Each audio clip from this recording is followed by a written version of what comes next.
Hola a todos y bienvenidos a un nuevo episodio en De Lector a Lector Podcast, el lugar donde hablamos de libros, autores y todo lo relacionado con el mundo de la literatura. Yo soy Elisa, de Cartas Elisa, y me encuentro con Sol, de Leamos un poco.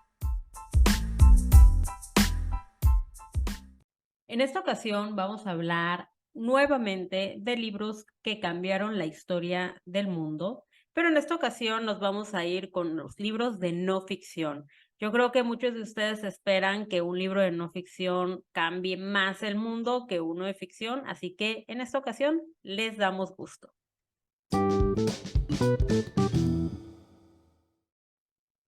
Vamos a empezar con un libro que vino a revolucionar el mundo intelectual, cultural y la manera en la que transmitíamos estos conocimientos.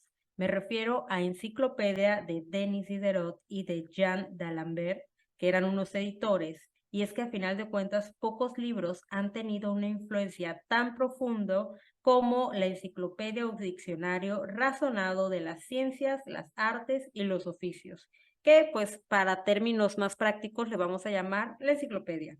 Y es que esta obra titánica fue el primer compendio completo del saber humano y pretendía llevar a la gente la idea de la ilustración, de que el futuro pertenecía a la humanidad y a la razón. La enciclopedia empezó como una traducción francesa de una obra inglesa que se llamaba Ciclopedia, y fue escrita por Ephraim Chambers en 1728. Pero, ¿qué es lo que hace a esto diferente y una nueva obra? Fue que bajo la batuta de Denis Diderot y de Jean d'Alembert, creció hasta convertirse en una inmensa obra que empleó más de 150 autores, incluidos algunos pensadores brillantes de la época como Voltaire, como Jacques Rousseau, y pues la enciclopedia en sí de Diderot y de d'Alembert propuso reunir todo el conocimiento disponible en el mundo y lo fueron dividiendo la información en tres categorías, que era memoria, razón e imaginación. Y realmente no había temas mayores o menores y se trataba desde grandes ideas como la monarquía absoluta o la intolerancia hasta tareas de la vida cotidiana como lo era una preparación de mermelada. El mensaje democrático de la enciclopedia suponía un desafío deliberado a la autoridad de los jesuitas, que eran unos celosos guardianes del conocimiento, así como a la idea de que cualquier persona tenía el derecho a gobernar sobre otra. Y a fin de evitar el conflicto con los censores, las críticas a la Iglesia y al Estado, aparecían veladas. No obstante, Luis XV prohibió la obra en 1759, lo que provocó que todos los colaboradores se vieran obligados a escribir en secreto. Y Diderot consiguió seguir editando todos estos volúmenes solo con ilustraciones, y Diderot ya empezó a supervisar la obra a partir de 1772. Ya para entonces se componían de 28 volúmenes y tenían 72,000 artículos y 3,000 ilustraciones. Y es que solemos pensar que la Enciclopedia Británica es el diccionario más antiguo del mundo, pero en realidad este salió 40 años después que la Enciclopedia de Ephraim Chambers, que se publicó en 1728 y que fue el punto de partida para la Enciclopedia de Diderot. No obstante, el proyecto de Chambers no sobrevivió a la muerte del autor, que fue en 1740, salvo una reedición que se hizo pocos años después, pero que no tuvo mayor impacto. En cambio, la Enciclopedia Británica sigue vigente hasta hoy en día. Son ya 250 años después de su primera edición y sigue actualizándose constantemente. De hecho, yo creo que muchos de nosotros conocemos lo que es la Enciclopedia Británica, aunque no hayamos tenido uno. Y pues bueno, esta Enciclopedia Británica vio la luz en 1768 y fue una creación del impresor Colin McFacker y el grabador Andrew Bell, y ambos eran residentes de Edimburgo, que es una ciudad pues muy importante para todo lo que es la ilustración. Y la primera edición salió en una serie de panfletos semanales o números que llegaban a todos estos clientes que ya habían hecho una suscripción anticipadamente. Y pues bueno, esta fue una de las repercusiones, no de repercusiones, sino uno de los textos relacionados con la enciclopedia de Diderot, que fue la enciclopedia británica. Y pues nada, aquí empezamos con esta historia de las enciclopedias, con este maravilloso trabajo que hicieron Diderot y D'Alembert, estos franceses, así que pues bueno, en una época de la Ilustración, como estas ganas de querer compartir ese conocimiento, de democratizar la cultura, la inteligencia, etcétera. Bueno, no la inteligencia, pero sí la educación y la información, la intelectualidad, todo esto, quererlo democratizar y que estuviera al alcance de cualquier persona que pudiera leer. Y pues en esa época ya empezaba a alfabetizarse a la población común. Lo importante que es eso, ¿verdad? Es increíble que todavía haya tantos lugares en el mundo donde siguen sin saber leer, sin saber escribir. Claro. Sí, que con tanta ignorancia, aunque ya uno pensaría que todo está al alcance de todos y pues no. Sí, no, hay lugares que realmente están olvidados y por mucho que lleguen a querer alfabetizar a la gente, pues lo que a ellos menos les interesa es alfabetizarse, ellos lo que quieren es comer ese día. Exacto, sí, sí, ¿cómo van a sobrevivir un día más? Yo les voy a hablar sobre los derechos del hombre y Thomas Paine. 2 años después del estallido de la Revolución Francesa, este activista político escribe Los derechos del hombre. Fue un libro que fue muy visionario, causó furor. En él se planteaba que los gobiernos tenían la responsabilidad de velar por los derechos de los ciudadanos, asegurar su libertad, su seguridad, su igualdad, básicamente lo que seguimos exigiendo hoy en día. Increíble, ¿verdad? Las mismas cosas que pedimos se pedían hace 300 años. Pero, pues, bueno, se pedía también igualdad de oportunidades y, pues, obvio, esa era una idea súper radical en ese entonces, porque, pues, no era así. Y, pues, se justificaba el derecho del pueblo a derrocar al gobierno cuando éste no le cumplía a la gente, ¿no? No protegía sus derechos básicos. Em, Thomas Paine comienza a escribir Los derechos del hombre como un relato sobre la Revolución Francesa, de la que él era un superdefensor. Pero en 1790, cuando el político Edmund Burke publica un libro en el que denuncia la revuelta y apoyaba a la monarquía francesa, Thomas Paine decide revisar su texto. Los derechos del hombre se termina convirtiendo en una respuesta hacia Burke, donde alababa los principios revolucionarios, se criticaban los privilegios de los aristócratas y de la monarquía, hablaba en favor de los gobiernos democráticos frente a las monarquías. Entonces, en 1792 sale una segunda parte con otra propuesta de reformas. Paine exhortaba al gobierno de Inglaterra a introducir un sistema de bienestar social y, pues, obviamente, a tratar de ayudar a los problemas económicos que la población tenía. Y, pues, Inglaterra dijo: "Tú estás muy mal, amigo, así que vamos a prohibir tu libro, porque esto que estás diciendo es una locura, como que nosotros somos los responsables de nuestro pueblo". Aún así, se vendieron alrededor de 200,000 copias y fue un gran éxito que, de hecho, hay un dato muy interesante porque, pues, él hablaba sobre los derechos del hombre y al mismo tiempo, una persona que ya hemos comentado antes y que admiramos mucho, hablaba sobre los derechos de las mujeres, que era Mary Wollstonecraft, la mamá de Mary Shelley, estaba escribiendo Vindicación de los derechos de la mujer. Y, pues, bueno, con Thomas Paine pasa que él, pues, tuvo una educación muy básica. Él trabajaba con su papá en astilleros de Norfolk y así. Entonces, después conoce a Benjamin Franklin y se va a Estados Unidos, empieza a trabajar en un periódico, ahí empieza también a publicó un pequeño libro que se llamaba El sentido común, y era un libro que hablaba a favor de la independencia de Estados Unidos, vendió aproximadamente 500,000 copias, y pues él apoyó para que fuera la revolución de Estados Unidos y se liberaran de Gran Bretaña, de Inglaterra.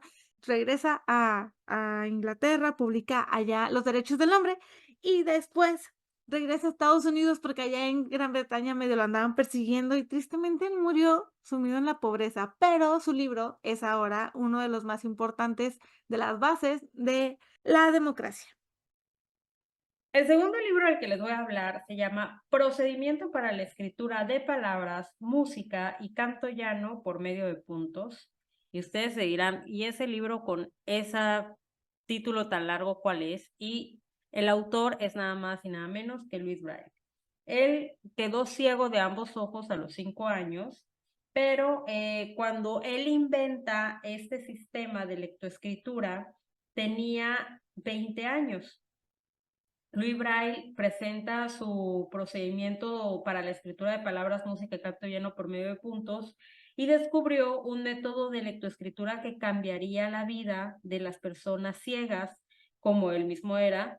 Y pues Braille se educó en París y aprendió a leer, pero no aprendió a escribir, con el sistema de relieve que había inventado Valentin White, que él era el fundador de la escuela donde él había estudiado.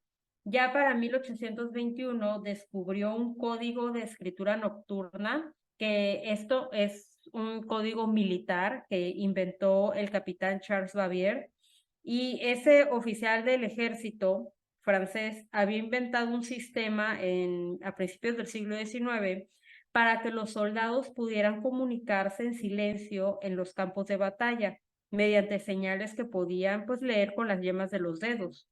Y Braille se inspiró en eso para poder crear una versión simplificada y fácil de aprender que le permitiese la escritura.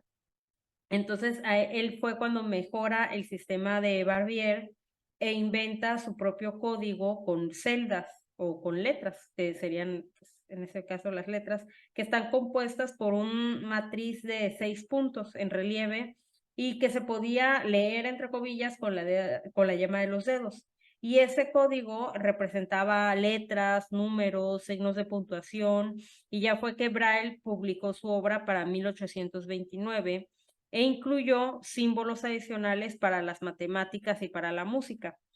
Todos estos caracteres se imprimieron en relieve a ambos lados de la página y mediante una técnica por la que las planchas de madera se prensaban contra el papel que estaba humedecido, y pues este tipo de libros representó un sistema totalmente diferente, que es el sistema Braille, que hizo que fuese posible la alfabetización en generaciones de personas ciegas. Y pues ya como dato extra, como contexto, para 1854, 2 años después de la muerte de Braille, Francia adoptó su sistema de lectoescritura y el Congreso Mundial para los Ciegos lo adoptó como medio de comunicación oficial en todo el mundo para 1878. Y este sistema ha demostrado una gran capacidad de adaptación y se ha desarrollado versiones para las lenguas eslavas, como también para el ruso, para el polaco y para las principales lenguas asiáticas. Y su simplicidad fue lo que permitió la fabricación masiva de máquinas de escribir en braille. Y pues aún así, el reciente desarrollo de los audiolibros y la tecnología digital pues ha llevado a un cierto declive el uso del sistema en braille. Pero pues bueno, es muy interesante. Imagínate cómo una persona con determinación logró cambiarle la vida, el mundo a millones de personas a lo largo de la historia. Es impresionante. Sí, sí es, porque digo, ya en ocasiones no saben que el impacto que va a tener lo que ellos hacen, ¿no? O sea, en el tiempo y a la cantidad de gente que pueden ayudar. Pues bien, a él ya no le tocó todo el éxito que tuvo y que haya sido reconocido en su país y mucho menos a nivel mundial. O sea, es que es una cosa impresionante cómo esto le cambia la vida a la gente. Y aparte que nace de una cuestión militar. O sea, sí, si bien es cierto, ya había un sistema de escritura, más bien de lectura para ciegos, pero a lo mejor era un poco más complicado y él toma esta cuestión militar para crear su propio código y pues es actualmente el más famoso. Muy bien, gran historia. Ahora, yo te voy a hablar sobre El arte de la guerra de Sun Tzu. Este libro es sin duda uno de los textos más importantes del mundo antiguo y más influyentes. Es un tratado militar y está dividido en 13 capítulos En cada uno de los capítulos se va hablando sobre los aspectos necesarios para entrenar, organizar y dirigir ejércitos. Este fue escrito en una época de muchísimos conflictos, el periodo de las primaveras y otoños le llaman, que fue allá por el siglo V antes de Cristo, y tenía una orientación pues totalmente práctica. Ha sido súper vigente y quedó demostrado porque 1500 años después, el emperador Shenzong, allá por en el 1048, 1085, decretó la compilación de los 7 clásicos militares, una colección de textos militares cuya primera obra era justamente El arte de la guerra. Era una lectura obligatoria para los oficiales del ejército imperial y ahora, 2500 años después, es muy leído entre líderes militares del mundo. Ha inspirado a personajes como Napoleón y sorprendentemente es un libro muy apreciado también, bueno, no tan sorprendente, pero es un libro muy apreciado por bastantes empresarios. Es muy práctico, sus principales preocupaciones eran la preparación, la disciplina, el liderazgo y la importancia de definir los términos en la batalla, en que debes de definir, la batalla no con los términos de la otra persona, sino con los tuyos. No le vas a responder, tú vas a ir a atacarlo, básicamente. El ejemplar más antiguo de este libro que se ha encontrado se encontró en 1972 en 2 tumbas de la época de la dinastía Han, que es allá por el 202 antes de Cristo, y los rollos se desenterraron a los pies de la montaña del Gorrión de Plata en Shandong, en el este de China. Y entre las 4942 tablillas de bambú había también una copia de un manual militar posterior, El arte de la guerra de Sun Bin, que es un supuesto descendiente de Sun Tzu, que por cierto, se le atribuye a este personaje el escribir el arte de la guerra, y aunque se sabe que Sun Tzu sí fue un exitoso líder militar de China, no se puede asegurar al 100% que él haya escrito este texto. Y, pues, bueno, cuando lo encontraron, fue uno de los hallazgos arqueológicos chinos más importantes del siglo XX.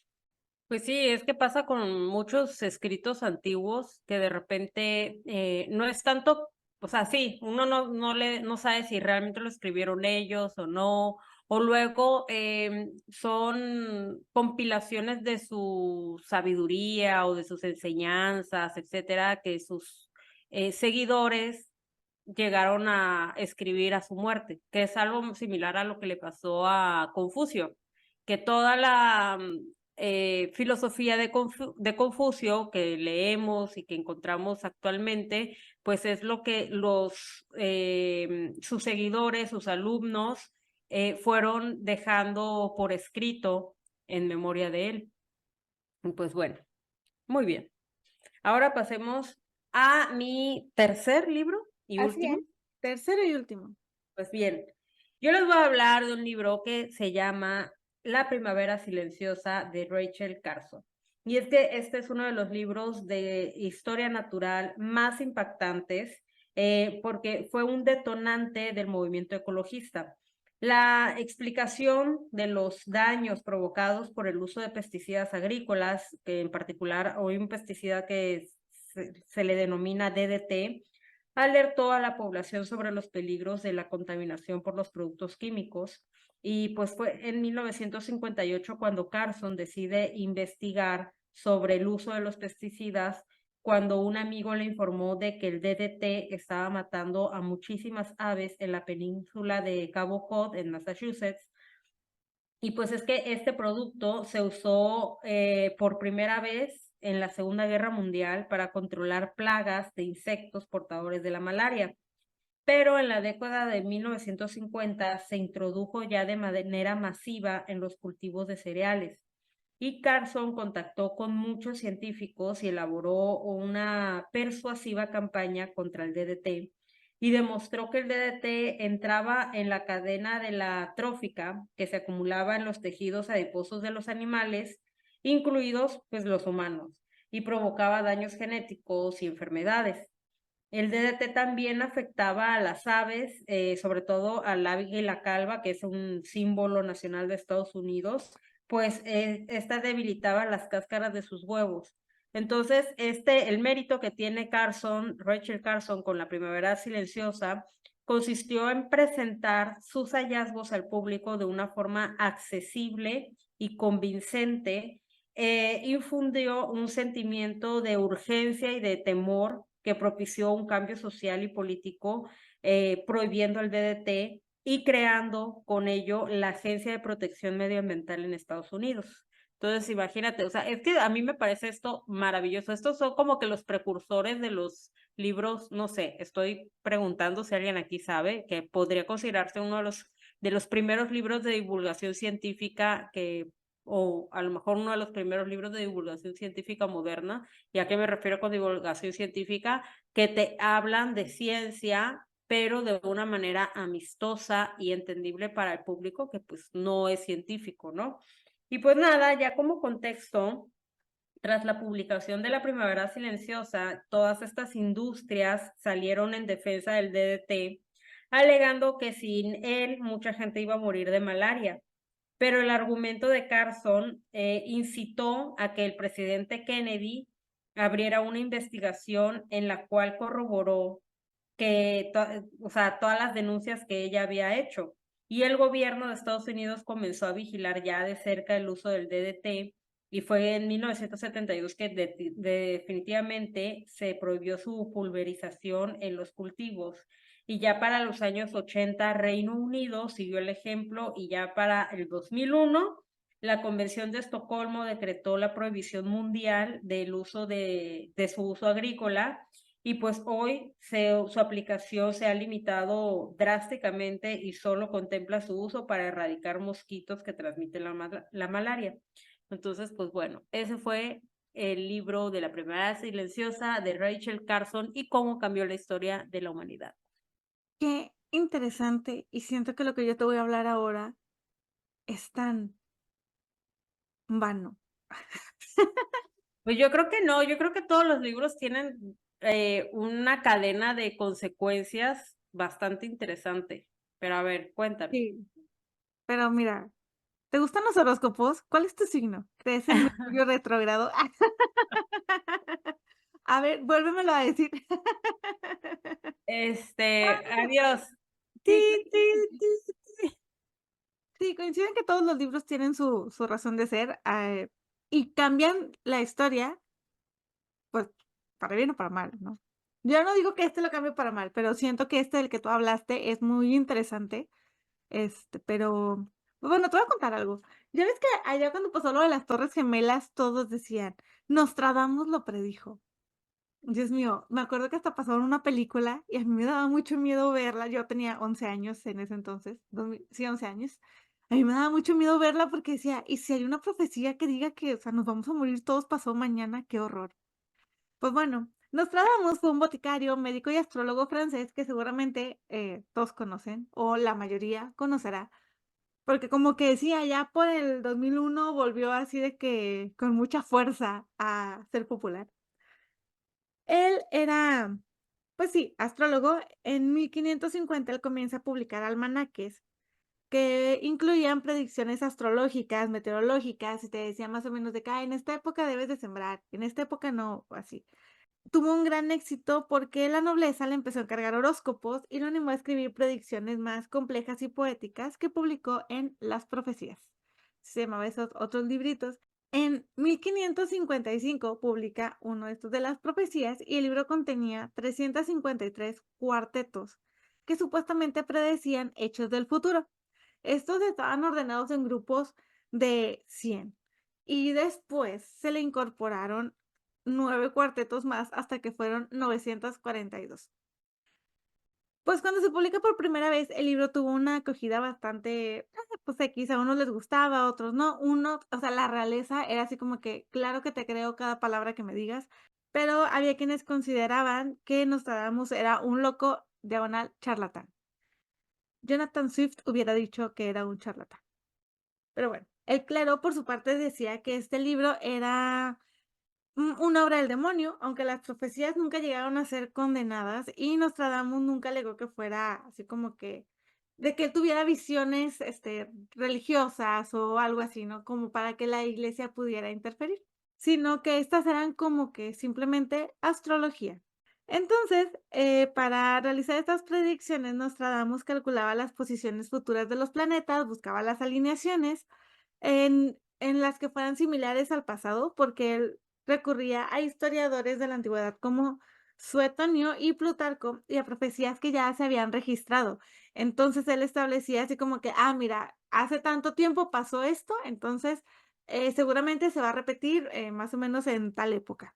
Así que él tenía el principio de que la historia se repite. Y pues como no podía ser de otra forma, porque las predicciones nunca son buenas, nunca te van a decir que te va a ir súper bien, que el mundo va a mejorar. Esto solo incluía plagas, desastres, incendios, guerras y muchas inundaciones. Los astrólogos profesionales sí fueron muy críticos con esta metodología, lo acusaban de incompetente, de que ni siquiera tenía los principios básicos de la astrología y pues como que para protegerse de todo esto, Nostradamus empezó a oscurecer a propósito el significado de sus profecías porque fue incluyéndoles como códigos, metáforas y una mezcla de idiomas como el griego antiguo, latín e italiano. Entonces así era como que más místico. En consecuencia de esto, la interpretación de las profecías de Nostradamus, todavía a la fecha, pues es muy abierta. Se puede leer de todo, desde el triunfo de Napoleón hasta las elecciones de Donald Trump como presidente, la de Barack Obama y infinidad de cosas que siguen pasando actualmente, todavía se le pueden atribuir a sus predicciones. Y pues bueno, los populares almanaques que había escrito se continuaron publicando hasta su muerte. Algunos sí tenían unas predicciones muy precisas, pero otros, la de los presagios, esas sí eran como que más genéricas. Ahora sí que como los horóscopos, ¿no? Fíjate que yo nunca he leído ningún, no sé si exista. A ver, para empezar, soy muy ignorante en ese punto. Yo no sé si exista una traducción al español de sus profecías. Supongo yo que sí. Nunca la he visto, ni siquiera la he buscado. Yo sí soy muy escéptica en ese tipo de cosas, porque también siento que a veces le dan mucha salsa a sus cacahuates, porque ya cada año cuando sucede algo, cuando termina 2023, que dicen, ¿qué dijo Nostradamus? Yo creo que ya se lo sacan de la manga. Es como decir, no sé, ay, no sé, como si dijeras cualquier, ajá, un horóscopo y como que lo acomodas a tu vida y lo que te está pasando y ya dices, oh, sí, sí, es real. Pero Claro. sí, güey, o sea, de tú y todos los millones de Capricornio que existen en el mundo, les Ajá. va a pasar. Que, o sea, yo entiendo que hay mucha gente que escucha y dice, no, claro que no, Nostradamus es nuestro Dios y lo amamos. Pues no, o sea, a ver, yo sí soy muy escéptica en ese tipo de cosas, o sea, ya sí he leído igual que, o por todo lo que estás comentando, bueno, no todo, he leído que predijo lo de las bombas atómicas, que predijo lo de la revolución y cosas por el estilo, cosas que sí han sucedido, pero yo, por ejemplo, como no he visto nada de esto, no lo he leído a él, ¿cómo es eso de que predijo el ascenso de Donald Trump? O sea, que un señor de cara naranja será presidente de Estados Unidos. ¿Cómo lo dijo? O sea, quiero saber cómo lo dijo o si realmente adaptan, El único hombre que ayudó a Kevin a decirle dónde estaba el elevador en Mi Pobre Angelito va a ser él. me imagino. Sí, O sea, pero sí, ¿cómo deducen ese tipo de cosas? Porque también hay muchas otras profecías que ha dicho que no se han cumplido. y es que es lo que dicen, ¿no? De que se presta tanto a que se interprete de la forma que tú quieres. Y aparte este tipo de cosas, los horóscopos y todo eso, justo como dices, ¿no? O sea, puedes, o sea, tú le encuentras el significado a las cosas, ¿no? Digo, cada quien, si les gusta, qué padre, si les hace feliz y si eso rige su vida. Siento que es Como como, lo ¿sabes mejor. qué? Es como, ay, veo la Virgen en este pan tostado, güey, o sea, no es, o sea, es nada más una mancha de quemado, no estás viendo nada, o sea, siento que es muy así. Eh, Sí. Espero tener razón, porque de lo contrario, pues sí, no se nos pinta un futuro. Aún bueno, con Nostradamus o sin Nostradamus, no se nos pinta un futuro muy alentador, ¿verdad? Yo nada más digo, cuando cada vez que dicen, nos quedan 50 años para tal, nos quedan 80 años para tal, o en tal año va a suceder un cataclismo, yo siempre me quedo pensando, ¿cuántos años voy a tener? O sea, ¿voy a seguir viva para ese momento? ¿Me preocupo? ¿No me preocupo? O sea, si ya posiblemente no esté viva, pues ya, que me va a preocupar, ya, ni Es que modo. esto es muy típico de Sagitario. No soy Sagitario.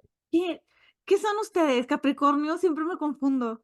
Elisa Nostradamus. Dios mío, qué bueno que no soy astróloga. Fíjate que nada más ya como último dato, fue Catalina de Medici quien, siendo reina de Francia, fue quien le encargó a Nostradamus los horóscopos de sus hijos. Sí, bueno, a ver, una cosa hay que reconocer, o sea, que después de tantos años, o sea, este señor publicó o escribió o lo que sea en 1500 y cacho, mediados de 1500. Y hasta la fecha, o sea, estamos en 2023. También digo, ¿qué pedo con nuestra inteligencia? Porque con tantos avances, con tanta tecnología, con tantas cuestiones científicas, descubrimientos, etc., nosotros le seguimos creyendo a un viejito de Por 1500. supuesto, ya vi que eres Capricornio. Siempre me confundo, disculpas, es que los caballeros del zodiaco me volvieron un poco loca.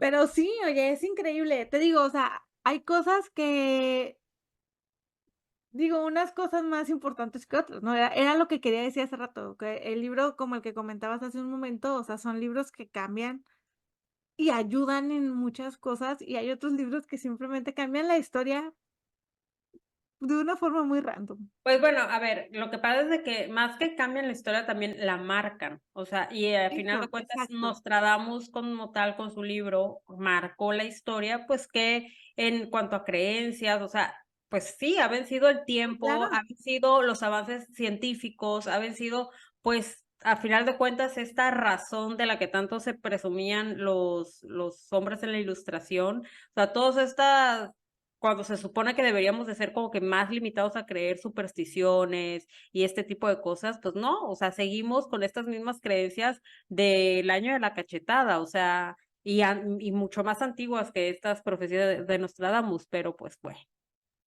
cada Sí. quien. O sea, para mí sí esas cuestiones de que los horóscopos y los retrógrados y todo eso, ay, no más no puedo con eso.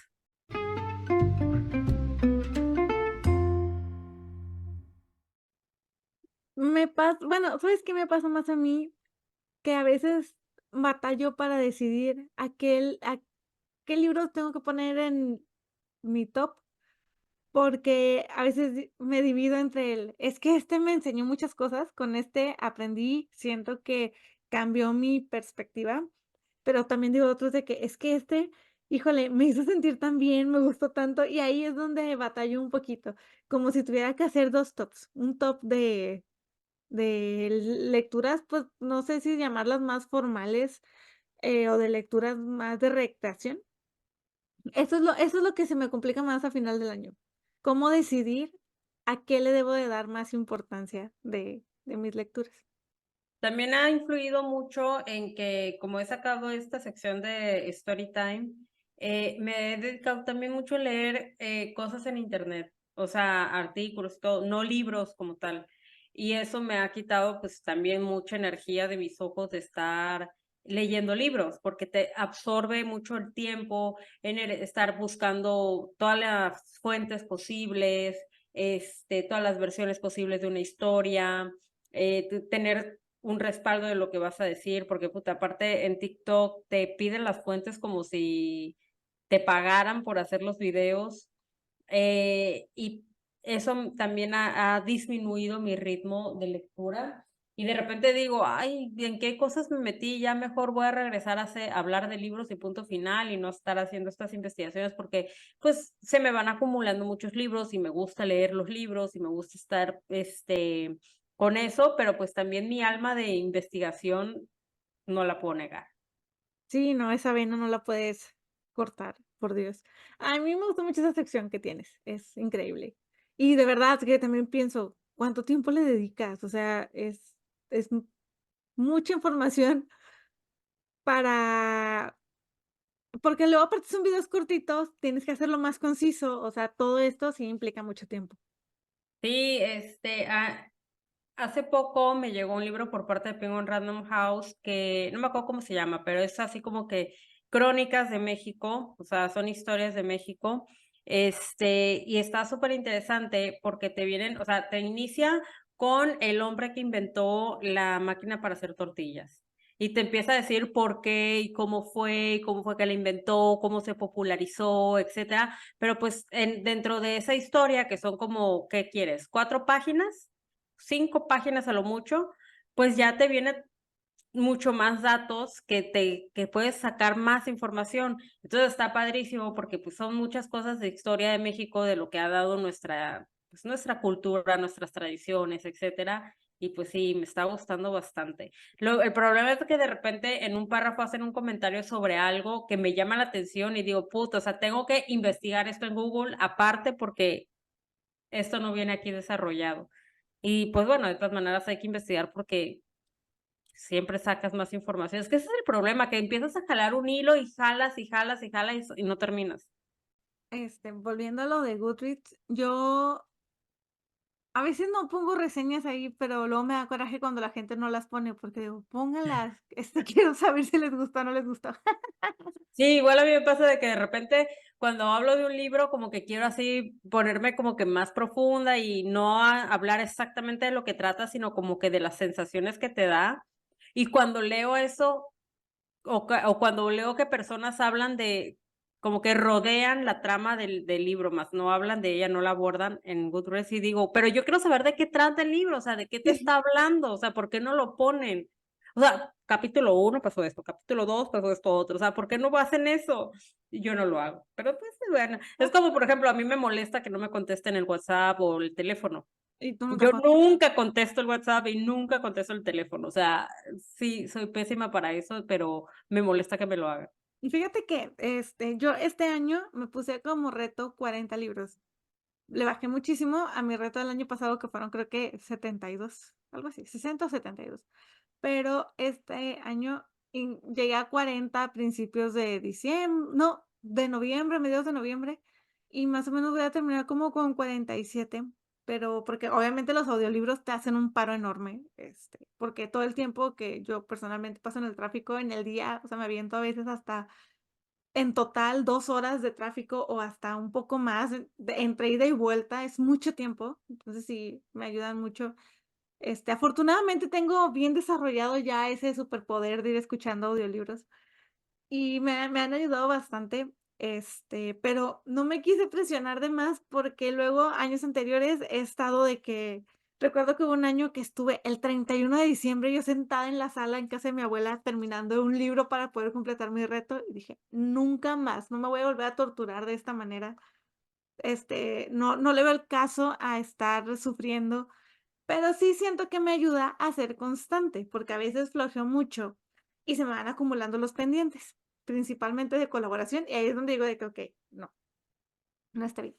Pero sí, este año me sentí muy bien porque no fue una cantidad excesiva, no me presioné tanto, y ahorita que estoy con estos otros que ya voy a terminar, o que quiero creer que para cuando salga este episodio ya los terminé, entonces como que, pues bueno, está súper bien y eso me da mucha paz. Pues mira, yo ahora, que tengo esta sensación de querer como que disminuir mi tiempo investigativo para poder aumentar mi tiempo de lecturas de libros como tal, pero pues no, son cosas que no son posibles, porque ya de entrada tengo lo del taller del Quijote y la gente me anda presionando para que dé nuevamente los cursos de Virginia Woolf. Entonces, o sea, ya de entrada no voy a poder. Bueno, la ventaja con el Quijote es de que voy a leer libros sobre el Quijote, no Claro. sobre el Quijote, sino sobre el Quijote, sobre Cervantes, etcétera, porque sí o sí los tengo que leer. Pero ay, de todas maneras, de verdad, me causa mucha presión esto de ser creadora de contenido, Sí, yo, para que al rato nos anden robando el Dios, material. Dios, por 2 y va a haber quien venga y diga: "Ah, por 3". Sí, no, sí, por supuesto, Claro. por supuesto. Sí, no, la verdad es que es es difícil. Digo yo, fíjate, hoy, justamente, hoy en la tarde publicaba en Threads, compartía yo que había terminado mis pendientes en el trabajo, ¿no? Hasta en la mañana, a media mañana que iba con las cosas que tenía que hacer, todo bien. Pero luego dije: "Okey, terminé, pero me quiero poner a leer". pero dije: "Pero no puedo porque tengo que ponerme a preparar el tema del podcast que vamos a grabar", ¿no? A empezar a checar lo que vamos a investigar. Y luego, pero también quería ponerme a escuchar un podcast de terror que me gusta mucho. Y luego dije: "Pero también quiero seguir escuchando el audiolibro". Entonces, es como que, chin, o sea, hay tantas cosas que hacer que luego no sabes para dónde partirte y que hay ocasiones en las que digo: "Voy a poner un audiolibro", pero luego hay un podcast de terror que me gusta mucho, bueno, de historias de miedo, y a veces sí me tiene así como que, ay, con el corazón así acelerado, y me gusta estarlo escuchando mientras ando limpiando, así. Porque la voz del conductor es así como que me hipnotiza por completo. Entonces, estoy así de que toda loca ahí escuchándolo mientras estoy limpiando y digo: "Ay, pero es que yo hubiera terminado el libro si me hubiera puesto", ya no sé ni por qué estoy contándote esto. Porque no nos da tiempo de leer todo Eso, lo que nos sí, es gustaría verdad. leer.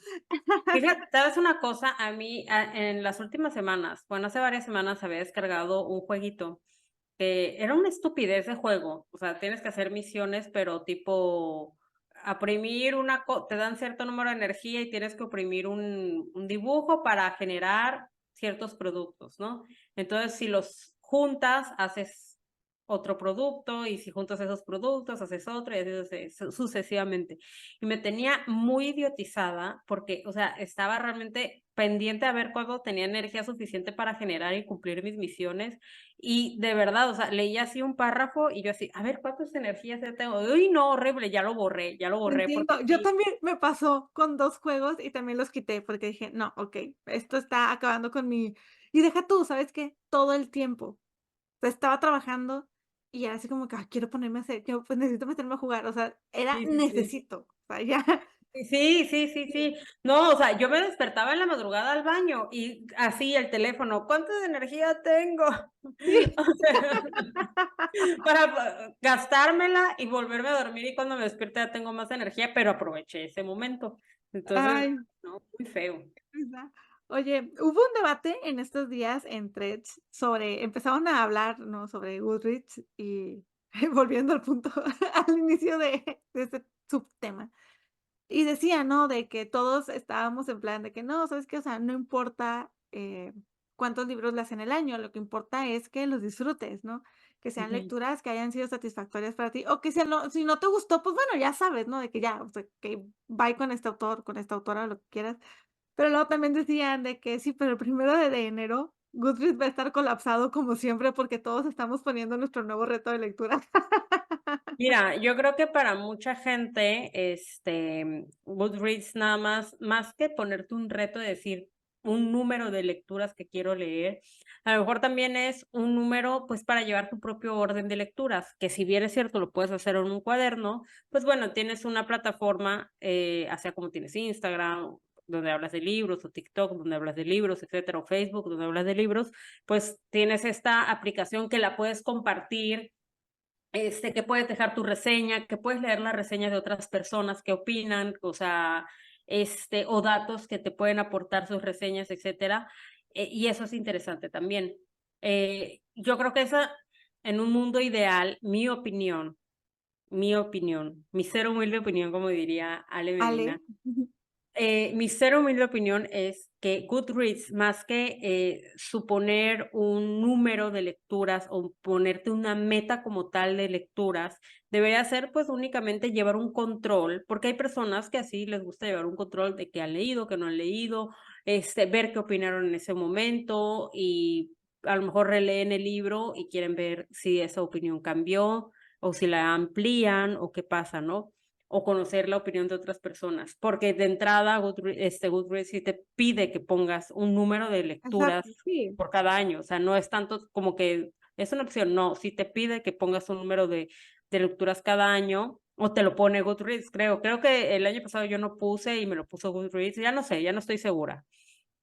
Eso lo estoy inventando, eso es algo que ya pasó un año y yo ya no me acuerdo de esa cosa.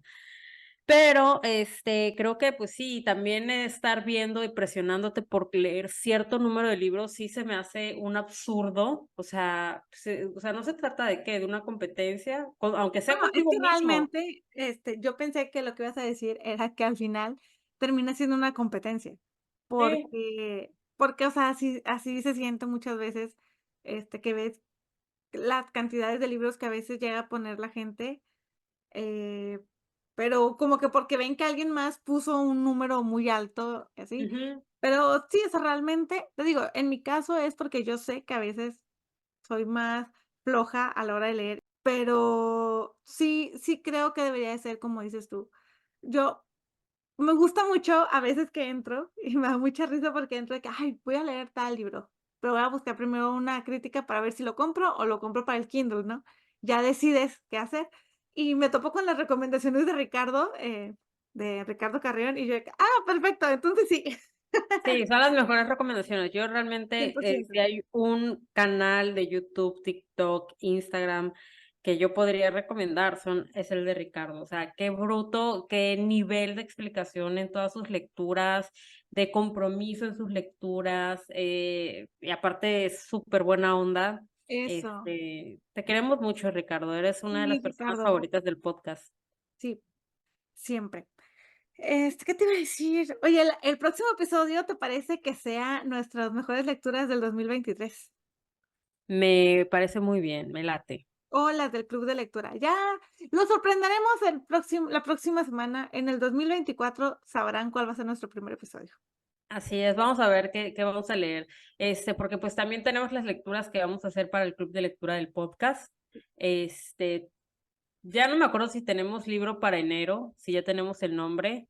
No me La verdad ese dato, o sea, tenemos algunos libros, de algunos meses nos faltan otros, pero no hemos decidido aún todos, el 100% de los libros, entonces Sí, discúlpenos. fíjate, sí tenemos libro para enero.